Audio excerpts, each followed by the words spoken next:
Thank you very much for that. Yeah, I think that's a very good point. We often talk about things like that, the idea that maybe we've never had it so good. Simon's in Harrow. Hello, Simon. Hi there, good evening. Evening, sir. Well, you do give us a lot of material to work with, don't you, in the interim? I mean, what's comment on? Interestingly, talking about these green initiatives that came in whilst Labour was failing to make hay when the sun was shining, they did have to retract all those policies. You mentioned the HIP, back from that, and I think they've now, if I'm right, they've reduced it to just energy performance certificates for home sales. Yeah, that's right. The EPCs. Yeah, and again, we see it now. You move it on to this coalition government, and I only just tuned in, so I only caught the tail end of it. But from what I can gather, you're saying that they're front-loading it. So if you've got some kind of house extension or build, you are obliged to put something towards some kind of green cost. But they're not incentivizing, they're simply almost, if you will, taxing. So it's not saying, well, actually, if you tick those green boxes and you make sure that you invest, we'll give you X discount, Y discount to incentivize you to do it. It's no, if you don't have the money to do it, we'll penalise you. Why don't you take a loan? That's a really good idea, because that's helped the country in the last 5 to 10 years. It's a very good point, and maybe people have been forced to get themselves into the kind of debt that means that even getting a pay rise is not going to make any difference.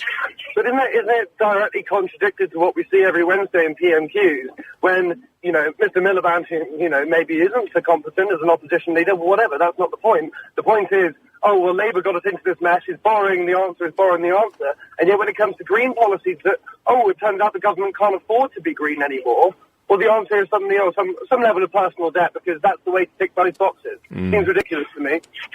So do you smell a rat, Simon? Is that what you're saying? Well, there's a certain extent of it. So it's one thing to posture. It sounds good on paper. It's a further sort of bit of ammunition against the green movement. That's fine. Yes, we're doing that as well. So we're part of the two-party government, but we can tick those green boxes as well. But in fact, it's predicated on lies. There's no budget for it. So in which case you front load it and make the residents pay for it. So it's another stealth tax, is it? Well, that's a bit of a strong word. It's less of a stealth. It's more of trying to gain green credentials without actually paying for it. I suppose the green credential thing is only of value when you've got your house in order. But the reality is that if the How many houses do they have? But, well, yeah, there is that. I appreciate there is a multiple definition of that sentence, Simon. But what I'm referring to is that the country's house is not in order, is it? And there are so many things that people can't afford to maintain and manage and pay for. So the last thing they're going to do is consider a conservatory or loft conversion. Well, absolutely. The tertiary spending has to go down whilst we sort of gather ourselves and make sure that we're not to find ourselves in a position like Greece or Ireland or Italy or Spain, and we teetered on the edge there for a while. We're not out of the woods yet.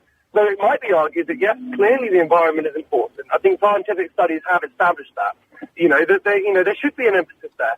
But at what point? If the army's down to 1 or 2 soldiers, maybe you need to look to your own, rebuild for a while, and prioritise accordingly later. Okay. Simon, thank you for your wisdom tonight. Appreciate all of that on LBC 97.3.